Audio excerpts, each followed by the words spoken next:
Welcome to What the Hub podcast, brought to you by Jersey Cape Life Empowerment Hub. In this episode, we discuss the importance of having a creative outlet, specifically with comedy. We also answer questions like, what is your advice to those who struggle with speaking in front of a crowd? Disclaimer, our AI camera continues to play tricks on us, so bear with us as it takes over the entire production. If you have any topics or want to be on the show, message us on Instagram at WhatTheHubPod. As always, we are here to empower you.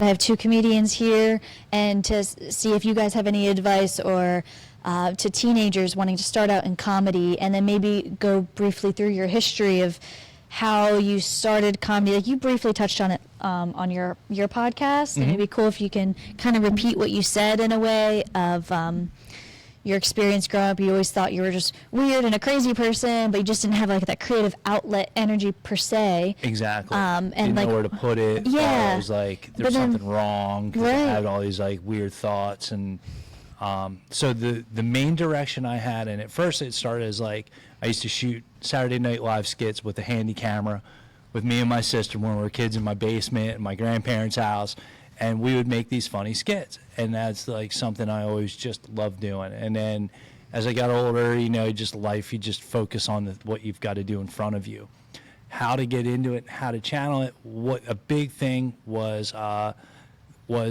listening to stuff by Jordan Peterson, different, and what he said was like, if you can write a song, if you've got a creative ability, that is, not everyone can do that. There's great value in it to you. Now, to monetize that, that's a whole nother realm of existence that is very hard. But to complete you as a human being, you need to exercise that. You need to put it out there into the world. And like, I listen to guys like Rick Rubin. Make the ethos of them is make crappy art every day. Just get it out. It'll get better. So if you feel like you like making people laugh, and you just enjoy and you like being out in front of people, and you have jokes and you have funny ideas, maybe you want to write. I have a lot of people that come to me and go, I want to write comedy. And I do write comedy on my side. So sorry, the AI camera keeps. I had this hair. It keeps going. I think when you talk a certain point, like 5 minutes, the camera's like, all right, enough talking from you, sir. You talked 5 minutes straight. Let me focus. So anyway, you can keep talking. That's what drove me into it was being like, I had all the stuff in me, and I felt like that there is value of it to write it down, express it, and get it out into the world. And when I did, it opened up doors that I never knew existed and balanced me as a human being. Like, I can't feel any better right now than I do right now. You feel like you found your place in your core, and you could be you. I feel like now that feeling of like you have to sneeze or yawn and you can't get it out and it's stuck and you feel uncomfortable. I lived in that for years and years and years and years. And it's like that feeling after you sneeze, like after I perform and do stuff and like get stuff into the world, it's like I sneezed. I'm like, okay, good. I feel great. Everything's good. Like I just feel balanced and centered. So. I love that. I'm going to try to get the AI camera to focus in on us, right, Tom? Let's see if it comes back. Oh, yes, we're back. All right, so all the teenagers out there potentially looking and seeing this podcast, this is an AI camera. You cannot trust AI, because clearly they missed a whole person that was sitting right next to me and just decided to cut out. And so anyway, if you're filming with AI, don't. But it's funny you bring that up, because I do a whole bit called Man versus Machine, where I take on ChatGPT. So what I'll do is, part of the improv, I'll take my phone out and I'll say to the audience, like, hey, let's write a song together. And I'll just be like, where have you been on vacation? What did you do on vacation? And they'll be like, the one lady was like, hey, I went and I saw Elvis in Memphis. I went to the Elvis estate.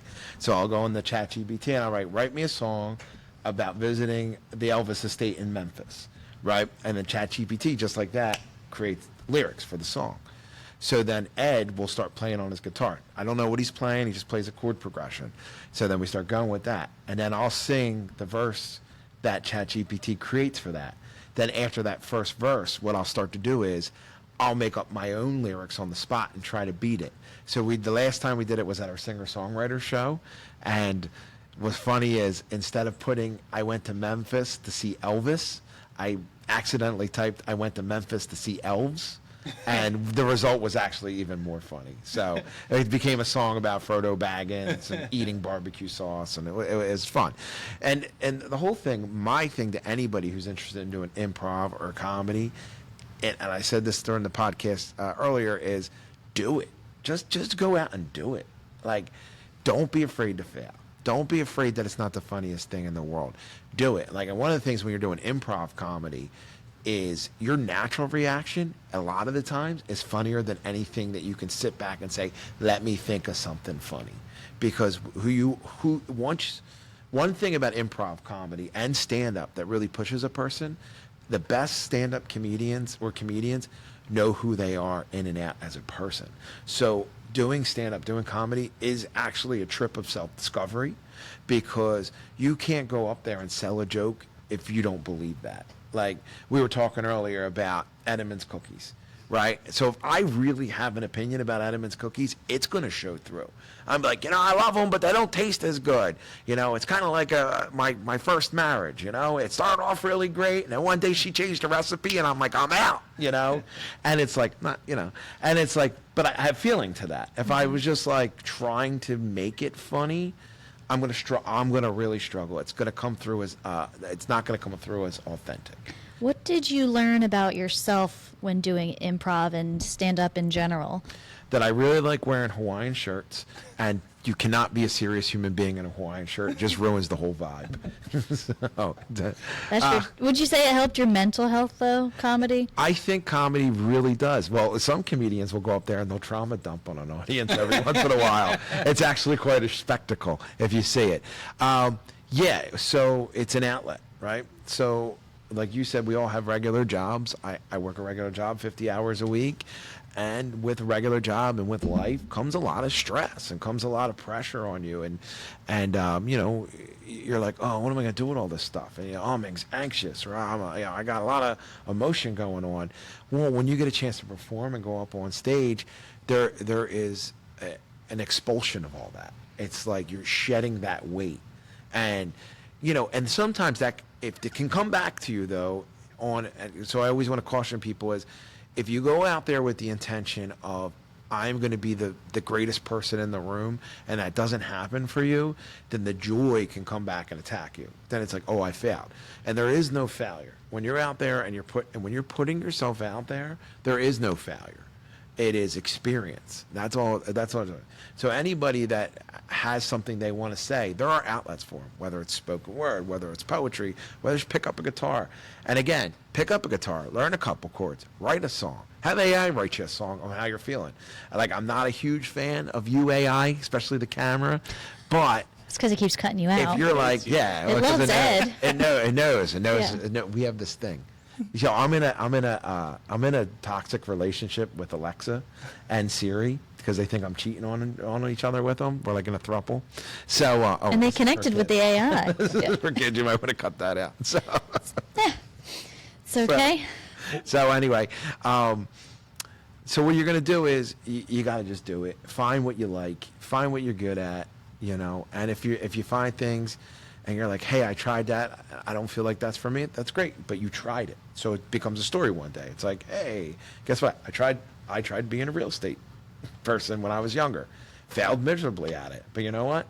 It was the shirts. They don't really trust you in a Hawaiian shirt.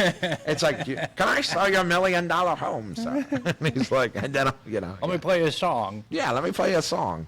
I like the room the old guy died in. Well, yeah. Okay. So anyway. Yeah. Well, if I could recommend for kids out there, one book is The War of Art. Listen to the audio book, Stephen Pressfield, because a huge aspect of it is the inner critic and that self-doubt. And so I love his perspective on it. He says, it's resistance. It's not in your head. This is nothing to do with you. It's a universal force, and it exists in every human being. It exists everywhere. And it exists on multiple levels. So when you're like, I shouldn't write that song, somebody already wrote a song that kind of is like that. Well, no, you should write the song. Like, write it. Yeah, of course. Like, but you're going to transmute it through your own thing. I shouldn't do it because anybody else did. No, do it. Like, and then you'll hear it from other people in your life. What do you think? What do you know about throwing shows? What do you know about putting on? What do you know about being a stand-up comedian? Well, that's just them. That's really not them. That's this natural force called resistance that is always present, and it's imperative that you overcome it. And how he says his technique on overcoming, he says, be a professional. This is your job. Go to work every day, even if it's, say you just want to be a writer, write for 10 minutes in the morning. But treat it as a professional would. Don't sit on the couch waiting for that great inspiration, eating nachos and watching TV, thinking that the ideal will just naturally come to me. It's not. Like, and then he like summon the muse. Like, he actually says a prayer to the muse to come to me. And I've seen it work in a lot of people, and I've seen it work in other avenues where preachers do it. I've seen counselors do it. I've seen therapists do it. I've seen artists do it, where they say, I'm going to step aside. Whatever needs to come through me. And you open that vessel, you open that channel, and just say, I'm stepping my ego out of here. Whatever happens and comes through me, just give it to me, and I'll express it. And then, like, that's where the purity comes in of the art, you know, like, so people actually, like, can get in their own way. That's just that'd be my biggest advice from my perspective on to move forward. So just to be clear, you're Gotta get you in camera again. I gotta do my move, and then we go over here. Haha, we're back. I think this is the secret. And Back to Dom. That's right. So just to be clear, your advice is witchcraft. Yes, right to the Great Spirit. What was one of the biggest reasons I think why young people specifically don't do stand-up comedy or open mics is because they're terrified of being on stage in front of a live audience. Even when they're in school, they have a hard time doing school presentations, just getting up in front of their classmates, people that they know they have a hard time getting up in front of. So what's your advice about stage presence and just being on stage? Embrace the terror. Embrace it. It's terrifying. It's absolutely 100% terrifying. But once you embrace it, it's not scary anymore. Go up there, shake. Pound out of your chest. Yeah. Look at they go, picture people naked. Like that. I mean, that's what people say. That's what they say. That's distracting, to be honest with you. But, they say all kinds of advice. The advice I would give to anybody that works for me, especially if I'm struggling in a room, is look for the one person that might be cheering you on, or look for the one person that you're making a connection with, and bring your eyes to that person, and then make that person your audience. So, like, the AI camera obviously doesn't like me, so the AI is not my audience today. Right. No, but in all seriousness, so if you bring your attention to somebody that's interested in what you're saying, all of a sudden you're elevating. You're elevated. You're more comfortable. You feel at ease. And that would be my advice to anybody who's trying to do something on stage, because it works for me, and it always has. That's the best. I like your advice of embracing the chaos or embracing the scariness. It's like, It reminds me of saying you're afraid of spiders, and you see a spider on the wall. So instead of like getting scared and running away, it's like, okay, I see the spider. I know it's far away. It's not going to bite me. It's not going to hurt me. I'm afraid of it from a distance, but I know it's there, and I'm confident I'm just going to do my thing, and then I'll run out of the room, or then I'll get someone to squash the spider. Like, to me, it kind of feels like that, like conquer the moment. Just like, oh, yep, I'm definitely afraid of that spider, but I know it's not going to hurt me. That's the thing about these audience people. They're not actually going to throw tomatoes at you. They want you to succeed. They want you to succeed, and if you bomb, that's a part of it. Like you said, when you fail, you're just growing more at a rapid pace. You're not failing. You're just learning quicker. It's and sometimes it's know the place you go to. So if you've never done comedy before, you don't want to go to the Helium Club in Philly and go up there on an open mic, because you will, no offense to anybody, but those comedians up there will be nice to you, but you will get heckled in that situation. But a place like the End of the Road Theater, or a place like Naughty Distillery, or a place like Cold Spring Brewery, that are around here that are great places, as long as you're presenting cleanish comedy, they'll have you back over and over again, because those places want to see young talent here succeed and grow. And, you know. One of the first things I said starting out stand-up comedy, I would get up there and say, my name is Emma, and I'm not funny yet, but I'm trying to be. I'm working on it. So, like, I put out the expectation that I might not be funny, and that's okay.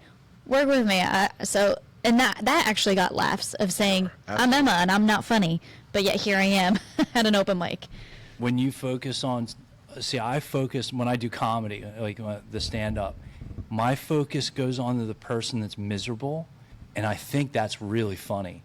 Like, to me, it's just like, so end of the road theater, I was doing a stand-up bit, and I look over, and this guy's just arms crossed. He's an older guy, white hair, completely not into what I'm doing, and not entertained at all. And I thought it was hilarious. So now, like, the little teenage, like the little brother in me wants to be like, yeah, I'm gonna get, like, I found that I poked you in the sore spot, so I want to keep poking more. And now it brought out this, like, sense of levity in myself, where, like, I'm gonna have fun. Like, I think that's funny. You hate me, right? Like, I don't really care. I'm not gonna win you over, but I'm gonna have fun, right? And it, like, made it more fun for me. But then, like, my first time on mic, my heart's beating out of my chest. My leg was shaking so hard. I did absolutely terrible. Absolutely nothing that I prepared went out as what I thought it could do. But what it left in me was a fire of going, I know I can do that way better. That was horrible. But other people there said, you did so good. And they're like, wow, that was really good. And the response was very supportive. And I was like, no, that sucked. Like, but I can do so much better, and I'm not stopping until I do. We can be our worst critic, but also our best cheerleader can be ourselves. Just so you know, I was the guy in Ed's story. I'm still waiting for him to make me laugh. You get in your car sometime. Good luck starting that car. Well, yeah. So if we could tell you a story. So me and Ed, we went up the road. We opened up a show in Carlstadt. It was right outside of New York, right by Meadowlands. Yeah. And there was a comedian there who was struggling. And this is, and the reason I want to tell this story is because this is advice to people that do get up on stage. This is something I would just suggest not to do. So this guy, he was struggling up there. So instead of just being like, yeah, I'm bombing, and, you know, sometimes you just, when you're bombing, you just kind of pull yourself off stage too. Be like, hey, that's my time, thanks. Yeah, thanks, that's what I had for tonight. But instead of doing that, he started attacking the crowd. Like, and sometimes a comedian, you have to go after the crowd work. With right? a knife? Yeah, well, almost. He was trying to, he literally was bombing. He was starting to blow everybody's car up. He said, you ain't laughing, I'll blow your car up. And we're like, what? And, you know, Italian guy, he's like, yeah, you know, I'm connected. You over there, he's pointing to me. He's like, Duck Dynasty, I'll blow your car up. You drive back to South Jersey. Good luck starting that car. Yeah. And then, like, actually, us telling it's funnier than him doing it. It was like hilarious. It was really like awkward and strange. And but he was starting getting into arguments with people.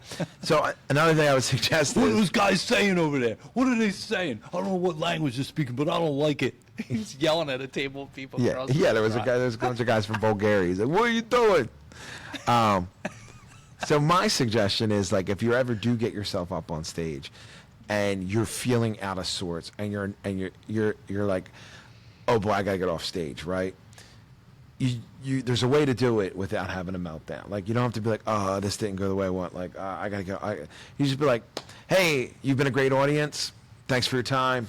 I'm headed out. And that's it. And that's the cue. That is the international cue for I'm out. I'm pulling the ripcord. And that comes with experience too. But it's something to be terrified of, but in a good way. There was, I forget where I heard this. I'm totally stealing this from somebody, but I think it's very interesting because it's how we look at things. They were talking about Olympians, right? And there was a guy who was saying something to the Olympians about what it took to win a gold medal. And that guy goes to the Olympians, he goes, how do you deal with all this pressure? How do you deal with the idea that you might fail or you might make it? Or how do you do all these things to get ready? Like, I don't know if I could handle that pressure. And the Olympian turns to him and he says, I love it. I love every minute of it. So it's a mental choice. Mm-hmm. It's a, it's a total mental choice with anything. So you were talking about the spider earlier, right? A mental choice. So if I go into a room and there's a spider, and I don't like spiders, right? Like, I'm scared of that spider. I personally like spiders. I think they're cool. But there's a spider on the wall, and you see it, and you get afraid, and you're all the way over here, and the spider's all the way there. What I've learned in life, and comedies helped me with this, is, okay, what am I doing here? Why am I afraid of this spider? Right? Let's create the scene. What has the spider done to me? Do I owe the spider money? What's happening here? Like, is this... Will it give me superpowers? Yes. Can this spider make me Spider-Man? And you gotta rationalize sometimes yourself and say, okay, it's all the way over there. It's not gonna hurt me. It might get me later on in the night when I'm sleeping, so maybe I should kill it. But I'm a big fan of not killing spiders. I think they're great creatures. By the way, that's my spider plug. They eat mosquitoes, yeah. They eat mosquitoes, yes. This is nice because we're next to a spider plant right now. See, that was my place in the universe.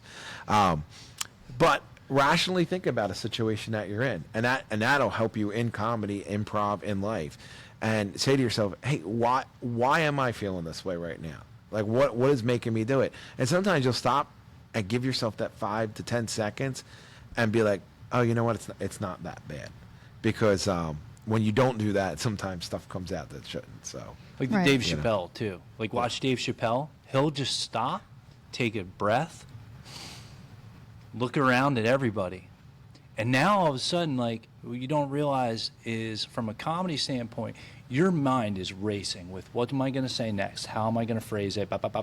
You're running all these ideas, and to have the confidence to stand there and look at people. Stage presence is like everything. So to take that calmness and take that breath and organize your thoughts and look at people, it puts you at another level. And that, like, I learned that from Chappelle. Like, he can just stand there in it and look at people and take it and just allow the room to be quiet.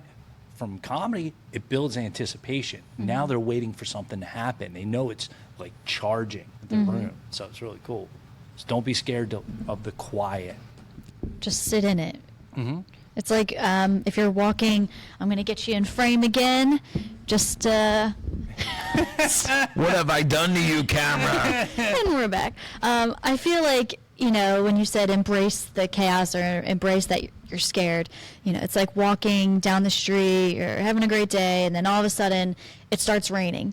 And instead of crazy running around and looking for shelter, and you don't have an umbrella to save you, just accept it and be wet. There's nothing wrong with being wet. I love walking in the rain. I mean, that's how I My bathe. best dates with my wife have ended with big storms, walking home, dancing in puddles. Right. If If you don't have the umbrella to protect you, might as well just embrace it. Yeah. hang your clothes up when you get home. Right. It feels good in the summertime. There's hot nights and rainy. Oh, Yeah. All right. Well, any last piece of advice for someone starting out in comedy, or this is definitely the space to do it because everyone wants you to succeed, so end of the road theater, Monday nights, improv, rehearsals. Is it open to the public? Yes. reach out to us. We would Reach prefer, out. though. How do we reach out? So we would prefer people not to just show up there because sometimes it would be a disservice to them because we And may we have may plans not for be that there, night yeah. or we may not be there. So if you go to Jersey Devil Comedy on Instagram and you just DM that directly and say, I would like to come out for a rehearsal. I'd like to come out, for a practice, or hey, I have stand-up that I want to try in front of somebody. Reach out to us, and we'll give you that audience. We'll give you some feedback. So if someone has some stand-up material out there and that's just a little too afraid to go to a public open mic with lights and Sure. mics, No, we could definitely we provide can that for you. provide a safe space for that. Absolutely. That's our goal. Work it out with us. Like, work it out together because we all learn and get better. And it's also really important to watch other people do it. And because you see when they mess up or don't hit things the way that they're anticipating, Yeah. you learn, you're like, oh, I do that too. And you see things in yourself and other people. Yeah, even the most famous comedians bomb Oh, yeah. and get nervous on stage. You asked if there was any parting advice for anybody, and that would have been my advice. Go on YouTube and put in how to be a stand-up comedian, and instantly there'll be thousands of videos. Thousands of videos will show up. Watch them. And then go back and watch some old Whose Line Is It Anyway? Those improv guys, they're Ryan Stiles, Wayne Brady. Those those guys are all great. I would always suggest watch some of that and go watch some old stand-up. And the new stand-up guys are really good, but if you go watch some of the older stand-up guys, their fundamentals are excellent. Like, I wouldn't suggest hey, I want to be Robin Williams. There's really only one Robin Williams that go at that breakneck pace, but a Dave Chappelle, obviously. But I mean, even go further back, George Carlin. Go watch George Carlin.